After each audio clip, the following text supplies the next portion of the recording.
OK，这两个避震器前面的长度是差不多一样，因为我们已经给师傅装过几次了。然后之前这个右边的这个一直，它这个弹簧会松掉，你看，然后这个没有松到，还很紧。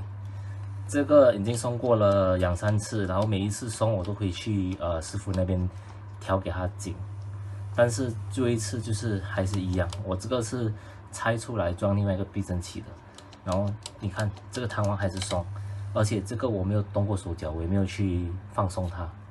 这个两个的硬度也是一样的，长度也是一样的，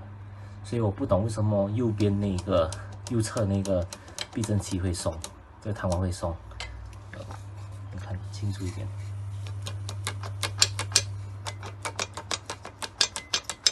所以我也不懂为什么，如果我再跟它绑紧多一次的话，弹簧的那个萎缩会萎缩更多，所以180长度可能就变成